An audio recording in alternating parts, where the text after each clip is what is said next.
چیز کیا ہے جی؟ الفاظ کا انتخاب۔ اس لیے علماء فرماتے ہیں بڑے سے بڑا کوئی طبیب ہو، بڑے سے بڑا کوئی بلاغت والا ہو، بڑے سے بڑا کوئی فصاحت والا ہو، پر آمنہ کے لال سے بڑا تو نہیں ہو سکتا۔ لہذا دعاؤں میں وہی لفظ پڑھنے کی کوشش کریں جو زہرا کے بابا پڑھا کرتے تھے، کیونکہ حضور سے زیادہ فصیح کوئی نہیں، حضور سے زیادہ بلیغ کوئی نہیں، حضور سے زیادہ حالات کو جاننے والا کوئی نہیں۔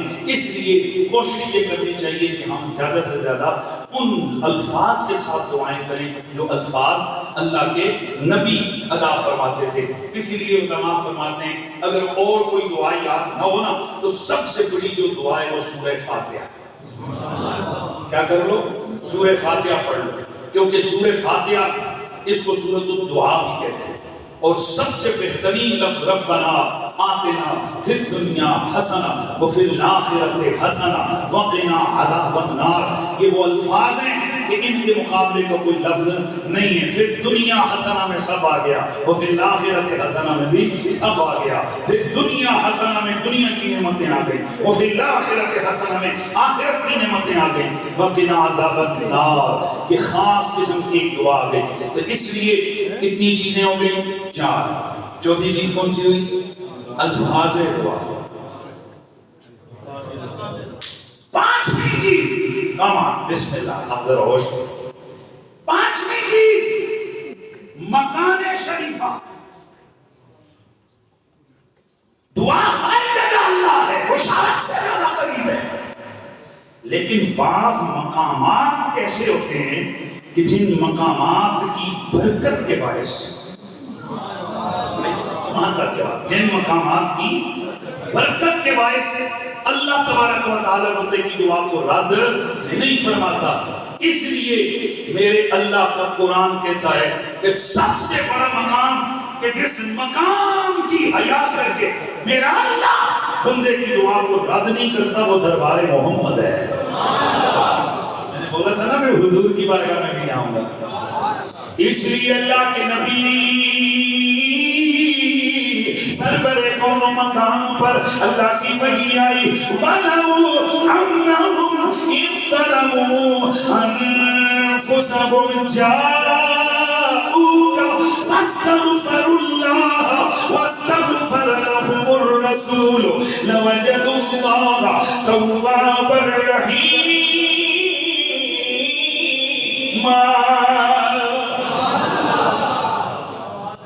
اے نبی اگر یہ اپنے آپ پر ظلم کر کے تیری بارگاہ میں آئے تو ان کا سفارشی بن جائے اور یہ وہاں کر اللہ سے مغفرت و مغفرت مانگے، اللہ تعالیٰ کو توبہ قبول کرنے والا اور اللہ تعالیٰ کو رحم کرنے والا پائیں گے۔ اب ذرا توجہ فرما رہے ہیں ہم سارے، بھائی توجہ فرما رہے ہیں ہم سارے۔ اللہ اکبر۔ پتہ چلا ہوتا اللہ ہر جگہ ہے، لیکن کچھ جگہیں ایسی ہوتی ہیں جن جگہوں کی وجہ سے اللہ تعالیٰ دعاؤں کو قبول فرماتا ہے۔ اب آگے بڑھئے حدیث مبارکہ میں اور دیگر روایات میں جو چیزیں ہمارے سامنے ان کو ہم سامنے رکھ کر چار مقامات ذکر کرتے ہیں جہاں دعائیں زیادہ قبول ہوتی ہیں۔ نمبر ایک، حجر اسود کے بعد بھائی مقام ہے نا، پہلے تو آ گیا حضور کا دربار، پھر کیا آ گیا؟ حجر اسود، دوسرا حتیم کعبہ، تیسرا رکن یمانی، چوتھا مقام ابراہیم، پانچواں صفا، چھٹا مروہ،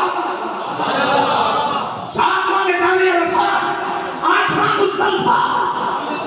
یاد مہربانی کرتے جائیں۔ یہ وہ خاص مقامات ہیں جن مقامات کی وجہ سے اللہ تعالیٰ دعا کو قبول فرماتا ہے۔ لیکن ذرا غور کریں حجر اسود میں کیا ہے؟ پتھر ہے، تو پورا کعبہ نہیں ہے اللہ کا گھر ہے۔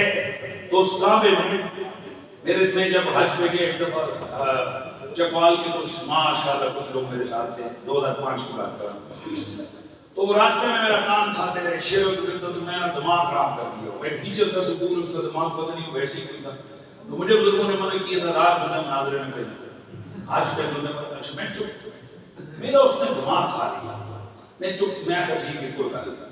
اچھا جس وقت ادھر گئے نا، چونکہ گروپ لیڈر میں تھا تو میں سر کو گھما رہا تھا، جیسے ہی میں حجر اسود کے پاس پہنچا تو مجھے کہہ رہے ذرا رک جائیں نا، بوسہ دے دے بوسہ دے۔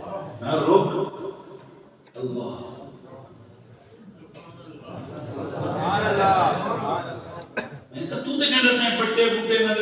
کوئی صرف اللہ آتا ہے، یہ تو بٹا ہے نا، اللہ تے نہیں، یہ بٹا ہے، اسے کون چون ہے؟ وہ جی آپ حدیث نہیں پڑھی میرے پاس کتاب حج کی، اس میں لکھا ہوئے حجر اسود کے پاس آ کر جو ایسے چومتا ہے تو اللہ کے نبی نے فرمایا قیامت والے دن اس کی آنکھیں ہوں گی جس سے دیکھے گا، وَلَهُ لِسَانٌ يَنطِقُ بِهِ، اس کی زبان ہوگی جس سے یہ بولے گا، وَيَشْهَدُ بِحَقٍّ مَنِ اسْتَلَمَهُ، جس نے اس کا استلام کیا ہوگا، اس کو چوما ہوگا۔ اور استلام کے 4 طریقے ہیں، منہ لگا کے چومنا، ہاتھ لگا کے چومنا، چھڑی لگا کے چومنا اور دور سے فلائنگ کس کرنا۔ یہ 4 طرح سے حجر اسود کو چوما جاتا ہے۔ حدیث رسول کیا ہے؟ جس نے اسے چوما ہوگا قیامت والے دن اس کے حق میں کیا کرے گا؟ وَيَشْهَدُ بِحَقٍّ مَنِ اسْتَلَمَهُ، جس نے استلام کیا ہوگا اس کے حق میں یہ کیا کرے گا؟ گواہی دے گا۔ تو ہوگی اس کی زبان جس سے وہ بولے گا، آنکھیں ہوگی جس سے یہ دیکھے گا، اور جس نے اسے چوما ہے اسے قیامت والے دن پہچانے گا، پہچان کر اس کے حق میں گواہی دے گا۔ ایک گھاپ شڑاپ نہیں ہے، نبی کی حدیث ہے، یہ گھاپ نہیں ہے، یہ نبی کی حدیث ہے۔ اللہ اللہ اللہ اللہ اللہ، ایک پتھر ہے، قیامت والے دن خربہ انسان آئیں گے، جس نے اسے چوما ہوگا، جس نے ہاتھ لگا کے چوما، جس نے منہ لگا کے چوما، جس نے چھڑی لگا کے چوما، جس نے دور سے، جیسے عام طور پر آج کل تمہارا رش ہوتی ہے، دور سے ایسے اس کو کس کرتے ہیں، ایسے اس کو استلام حجر کرتے ہیں، ان سب کو وہاں پہچانے گا۔ اور میں صدقے جاؤں، اللہ کروڑوں اربوں خربوں خربوں لوگوں کے خرب ان میں سے یہ اربوں خربوں کو پہچان لے گا، کس نے چوما، کس نیت سے چوما، کس ادا سے۔ آئے ہوئے ایک بٹے میں اتنا علم ہوگا کہ وہ اربوں خربوں کو شکلوں سے پہچان کے ان کے حق میں گواہی دے گا۔ میں نے کہا یہ پتھر کون سا ہے؟ وہ جنت سے آیا ہے۔ میں نے کہا کوالٹی کیا ہے؟ نبی نے چوما ہے۔ تو میں نے کہا جس پر نبی کے ایک دفعہ لب لگے تو جنت میں سے آ جائے، وہ اتنا علم رکھ لیتا ہے، اس کے پاس اتنا شعور آ جائے گا قیامت کو، وہ سب کو پہچان لے گا کس نے دور سے ہاتھ لگایا، کس نے منہ لگا کے مجھے چوما ہے۔ تو شرم کرو، اور وہ پتھر کے لیے تو مان لیتے ہو، جس پر نبی کے لب لگے کہ وہ اتنا علم والا ہوگا کہ خرب لوگوں کو پہچانے گا۔ جنت کا ایک پتھر ہے، اور جو جنت کا ایک پتھر ہے اس میں اتنا کمال ہے، جس پر نبی کے لب لگ گئے۔ تو ذرا خود بتا، زہرا کے بابا حسنین کے نام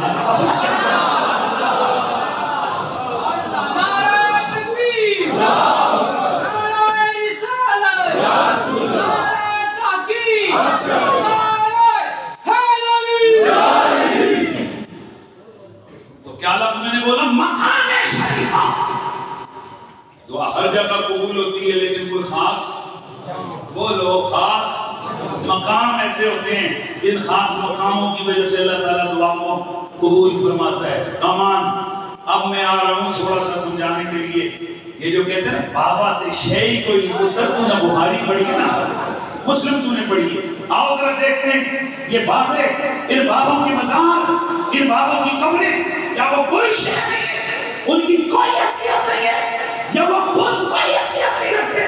مسلم شریف کی حدیث ہے، حدیث آپ نے بہت ساری دفعہ آپ نے پڑھی اور سنی ہوئی ہے، بار آپ نے سنی ہوگی۔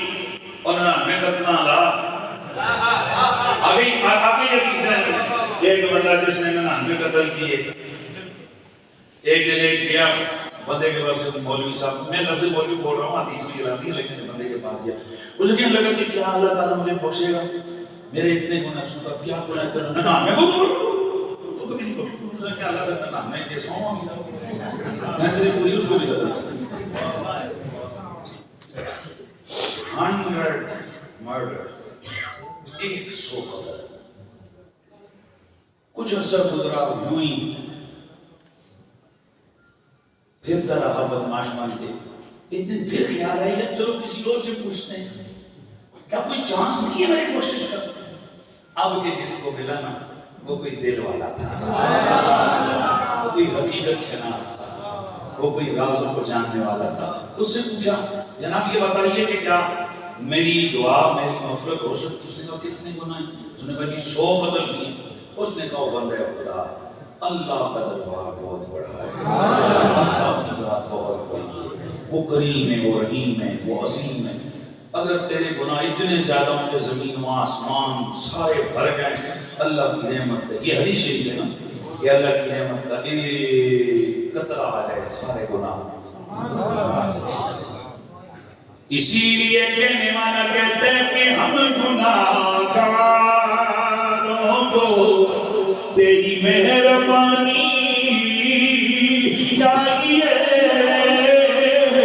ہم گناہگاروں کو تیری مہربانی چاہیے، سب گناہ دھل جائیں گے، رحمت کا پانی چاہیے۔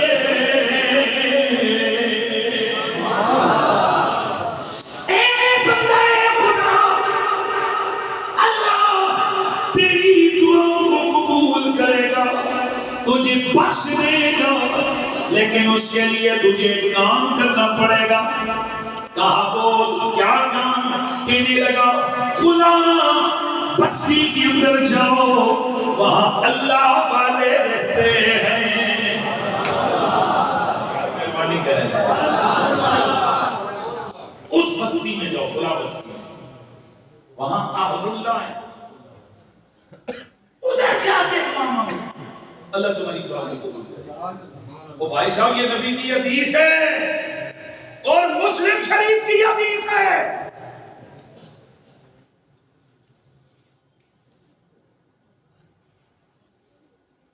اس بستی میں جا کے دعا مانگو، کون تھے اور اللہ دیکھے اور اللہ۔